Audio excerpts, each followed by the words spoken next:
বাজান পৃথিবীতে মনে রাখবেন বাবা মায়ের মতো দরদি কেউ নাই রে বাবা।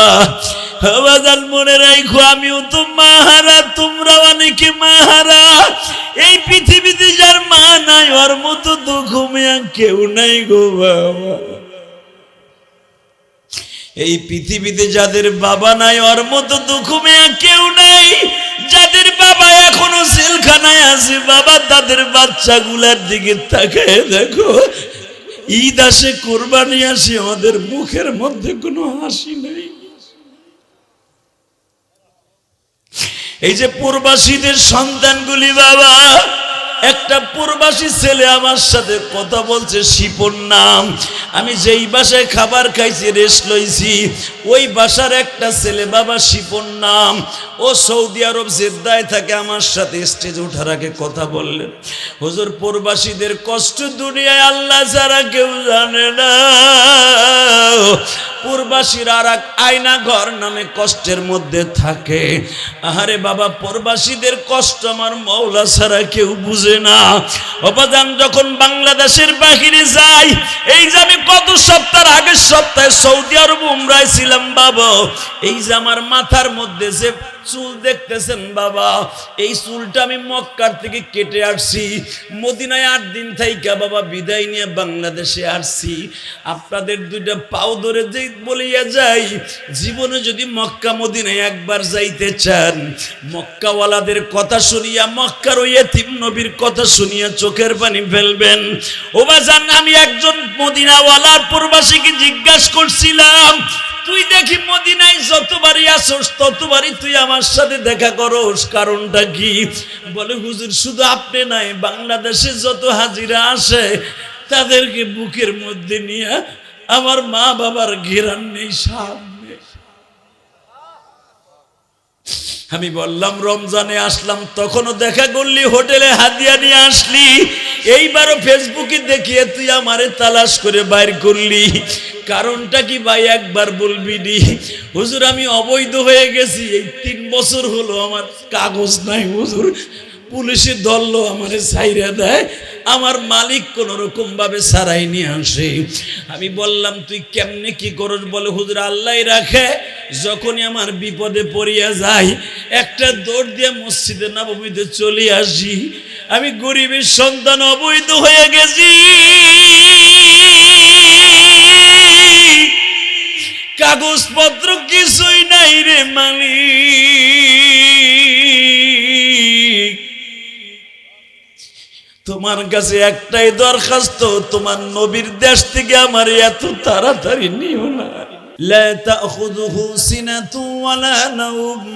এই দুনিয়ার বাচ্চা ফয়সাল একটা রাত্র না ঘুমাইলে পরের দিন রাত্রে সে সংসদ করতে পারে না।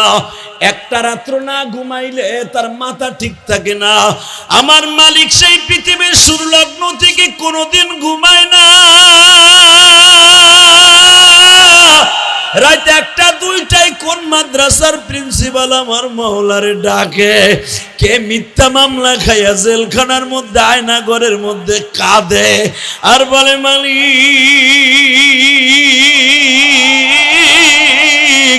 দুনিয়ার সূর্যের আলো দেখি না, কবরওয়ালারাও সূর্যের আলো দেখি না, এই আয়না ঘর নামে বদমাশ ঘরের মধ্যে আমারে ফেলায় রাখছে। কেমন আছে আমার কলিজার টুকরা মা? কেমন আছে প্রাণ প্রিয়তমা বিবি?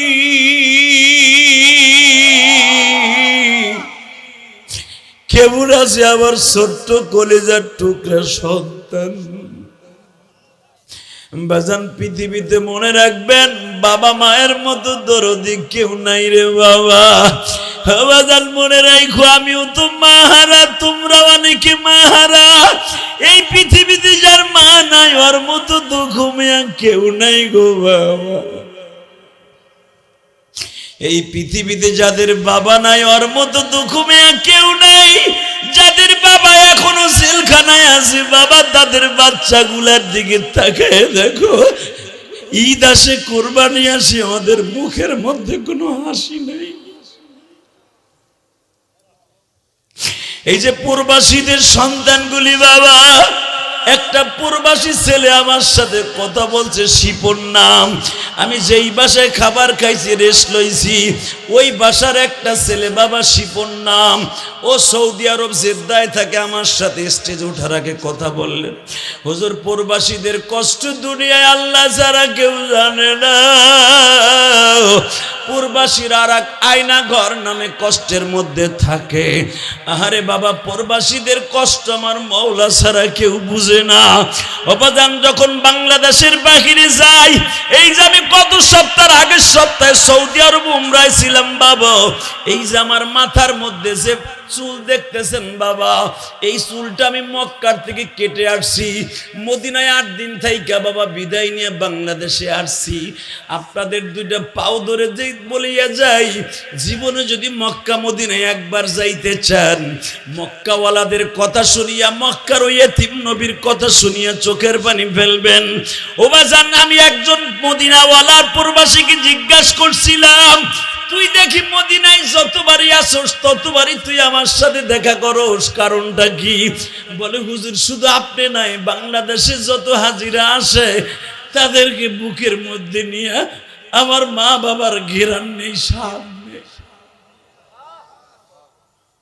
আমি বললাম, রমজানে আসলাম তখনও দেখা করলি, হোটেলে হাদিয়া নিয়ে আসলি, এইবারও ফেসবুকে দেখিয়ে তুই আমারে তালাশ করে বাইর করলি, কারণটা কি ভাই একবার বলবি নি?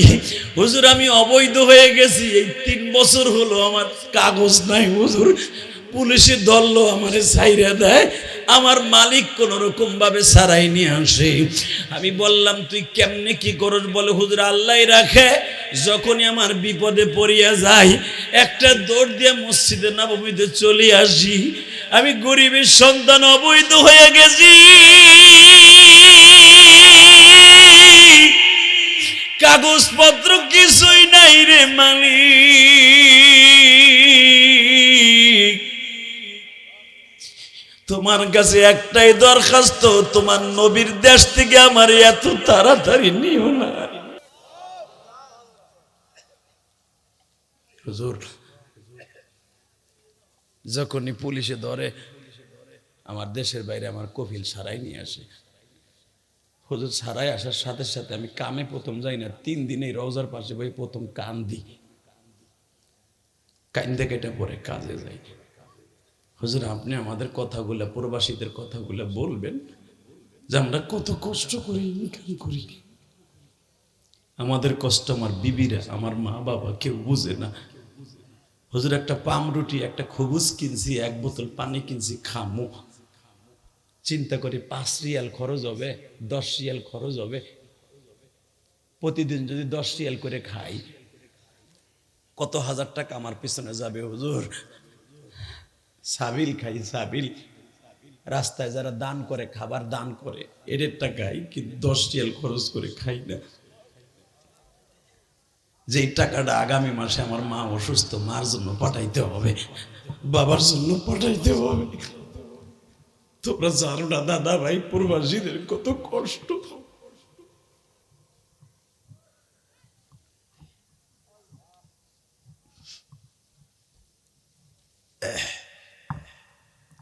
কারণ আমার 4টা ভাই প্রবাসী, আমি জানি, আমি প্রবাসীদের কষ্ট বুঝি, কারণ আমি তো 14টা দেশ আল্লাহ আমার সফর করাইছে, আমি দেখছি প্রবাসীদের কত কষ্ট। আল্লাহ তুমি আমার প্রবাসী ভাইদের ভালো রাখো। এই শিপন ছেলেটা বলতেছে, হুজুর আমার বাইটারে আনছি, ওর মন বসতেছে না, ওর জন্য দোয়া করেন। কারণ এই দেশ থেকে যখন প্রথম অন্য দেশে যায়, অন্তত 1 বছর পর্যন্ত ঠিক মতো খায় না, ঘুমায় না, কারণ ওই দেশের পরিবেশ আর এই দেশের পরিবেশ এক না। কথা বলেন না কেন? কষ্ট হইতেছে বাবা। যাদের সন্তান বিদেশ থাকে, একটু নামাজি বইয়ে কাইন দেন, খালি আবার টাকার ডলারের আশায় থাকেন না, ওরা আপনাদের কাছে একটু দোয়া চায়, দোয়া দোয়া। প্রবাসীরা আর কিচ্ছু চায় না। এই প্রবাসীদেরকে নিয়ে আমাকে বাংলাদেশে অনেক এমপি মন্ত্রীরা কামলা করে গালি দেয়, এখন তোরাই কামলা হয়ে গেছে। কথা কন না কেন? আজকে সবগুলো যে প্রবাসী হইয়া রয়েছে, নিচেও নামে না, যারা কাজ করে রাস্তায় ধরে রাখবো কেলাইব, এই ডরে নামেও না রাস্তায়। কথা কন না কেন?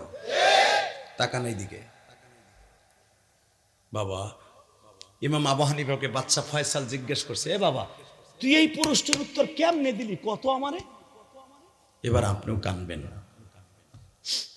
আল্লাহর কুতুব বললেন, হুজুর আমি যখন শুনছি আমার মুসলমান আলেম ওলামা এই প্রশ্নের সম্মুখীন হয়ে গেছে, তখন আমি জায়নামাজে বই আমার মওলার সাথে প্রেম করছি। তুমি যদি ঠগাইয়া দাও নওমানকে, তোমারে ইসলাম বিদায় লয়া চলিবে।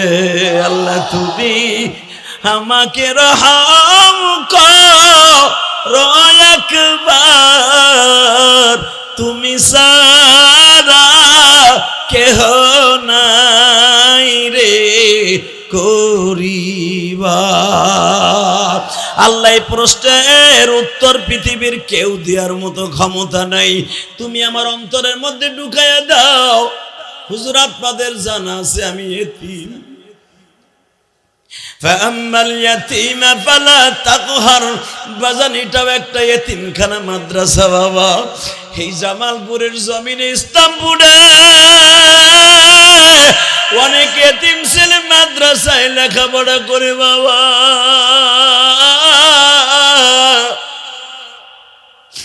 এতিমদের বুকের দিকে আর মুখের দিকে তাকাই দেখো, ওদের মনের মধ্যে কত কষ্ট। আমি ইলিয়াসুর রহমান জেহাদি 12 বছর বয়সে মা হারাইছি।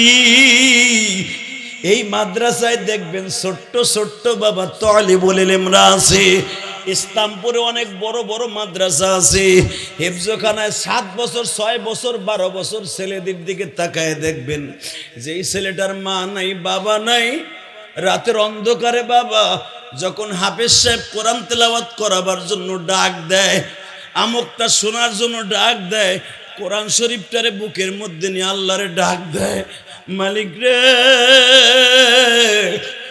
তুমি যদি আমার বাবা গরিব মানুষ, ঠিক মতো আমার বাবা রে যদি ঠিক মতো শরীরটা সুস্থ না রাখো, আমার বাবা অটো রিক্সা চালাইতে পারবে না, আমাদের ফ্যামিলি চালাইতে পারবে না।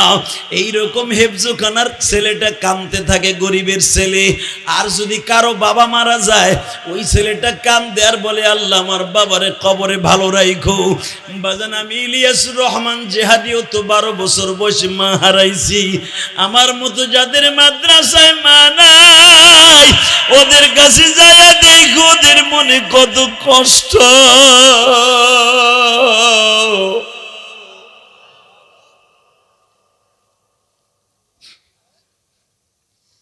এদের কষ্ট আল্লাহ ছাড়া কেউ জানে না।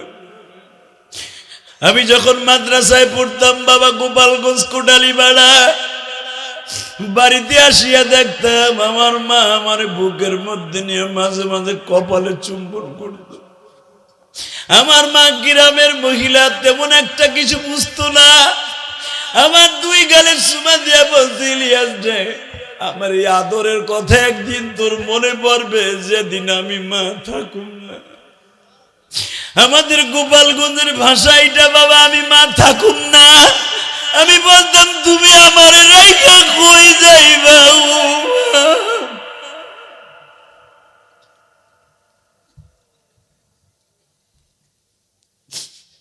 আমি এখানে আসার পরে কমিটিদের একজন রিকোয়েস্ট আছে, হুজুর মা বাবার একটু ওয়াজ করেন। ছেলে সমাজ এখন বর্তমানে মা বাবার থেকে সন্তানগুলো আলাদা হয়ে যায়। বাজান আমার মাদ্রাসায় গত বছর 2টা ছেলে ছিল, আলহামদুলিল্লাহ বলেন, বরিশাল বাড়ি। ছেলে 2টার একটা আছে, বিশ্বাস করেন হুজুর, আমার মাদ্রাসা মসজিদের সামনে একটা মাঠ আছে, সব ছেলেরা খেলে। তো একটা ছেলে, আমি একদিন ওয়াজ নাই বসে রয়েছি, আমার বাসার থেকে মাদ্রাসা দেখা যায়। মাঝে মাঝে আমি জানলার পাশে দাঁড়ায় দাঁড়ায় দেখি ওরা করে কি। একজন লাগতে লাগতে করে, গুতাগুতি করে, ঘুষাঘুষি করে। তখন আমি ভাবি, এই ইলিয়াসুর রহমান জিহাদি, আজকে তুই ওয়াজ করস, তুই একদিন এরকম গুতাগুতি মারামারি করছোস, কথা কন না কেন? ও বাবা, ছোট্ট ছোট ছেলেরা মারামারি করলে আপনারা বিরুদ্ধে লোক রাখো, এইটা বিয়াদবিডি। আপনি ভুলে গেছেন গা, ওই বয়সে আপনি লুঙ্গিও পরেন নাই। আজকে ছেলেটারে মসজিদে বাইর করে দেন ধাক্কাইয়া, এই খবরদার কোনো বাচ্চারা কোনোদিন মসজিদ থেকে বের করে দিবেন না। ওই বয়সে আপনি কি করছেন এটা খালি অ্যানালাইজ করবেন, কথা বলেন না কেন? মাদ্রাসার ছেলেগুলা রাস্তায় দেখলে দুষ্টামি করলে তোমার গুড়া কেরমিতে কামড়ায়, তাই না বুড়া? আল্লাহ, তা আমি একটা ছেলেরে দেখলাম বৃহস্পতিবার তো, আর বাপ আইছে, বাপ আইয়া দুইটা চিপস কিনে নিয়ে এসে, দুইটা চিপস কিনে নিয়ে এসে ছেলেটা খেদা কুদে মাখানে, ও দৌড়ে এসে ওর বাপের কোলে উঠছে। ওর বাপ ও অটো রিক্সার তার নাইমে কেদা কুদা শুদ্ধা ময়লা শুদ্ধা ছেলেটা কোলে টেনে নিচ্ছে। আর যেই ছেলেটা ওই যে ওর বাপ নাই, ওর মা অন্য জায়গায় বিয়ে বইছে, ও আর দিক চাইয়া রইছে। আমি তো বুঝতেছি এখলাস জানি কি কইব, ওর নাম এখলাস। আমি দাঁড়ায় দাঁড়িয়ে দেখতেছি কি করে। ও যখন ব্যাগটা কাছে আর বাপ আইসে নিতে পারে, নিয়ে যাবে বাসায়, আবার শনিবার দিয়ে যাবে। এখলাস ওর দিক তাকায় কয়, দোস্ত আবার শনিবারে সকাল সকাল আইয়া পড়ো, ঠিক মতো এসে পড়ো। তুমি না আমারে কইছিলা তোমাকে বাসা আমার নিবা? কয় না এইবার নিমু না, আর একদিন নিমু। আমি ওরে ডাক দিয়ে বললাম, তোর কি মনে চায় বাড়িতে যাবি, ওগো বাড়ি যাবি? আমারে বলে, হুজুর আমি বাড়ি যাবো কার কাছে, আমার আব্বা আম্মা তো নাই। হে বাজান, আমি যখন গৌহারডাঙ্গা পড়তাম গো বাবা, আমি মিজানের বছর থেকে নিয়ে দাওরা পর্যন্ত গৌহারডাঙ্গা আল্লামা শামসুল হক ফরিদপুরের মাদ্রাসায় পড়ছি বাবা। মনে রাখতে হবে, আমি ইলিয়াসুর রহমান জিহাদি যখন দেখতাম মাদ্রাসা বন্ধ হয়েছে, সব ছাত্র ভাইরা বেডিং বাঁধত, আমি আমার বেডিং বাঁধতাম না, কারণ আমি তো বাড়িতে যাইতে পারবো না, আমার তো বাড়িতে মা নাই। আমি বাড়িতে গেলে কার কাছে যাব? সৎ মা ঘরে। ওই বাড়িতে যাই কষ্টের চাইতে মাদ্রাসায় থাকি, এটাই ভালো। হুজুর যখন তাকসিম করতেন রুম পাহারা কে কে দিবার, সবার আগে আমার নাম লিখতাম। হুজুর একদিন আমার ডেকে ডেকে কয়, তুই কি বাড়ি যাবি না? আমি বললাম, না হুজুর আমি যাবো না। আল্লামা শামসুল হক ফরিদপুরের কবরের পাশে দাঁড়ায় কান্দাবার বলতাম, আল্লাহর ওলি, যেই বয়সে আমার কলিজার টুকরা ছাত্র ভাইরা মা কয়া ডাকে, আমি মা কয়া ডাকতে পারি না। মা,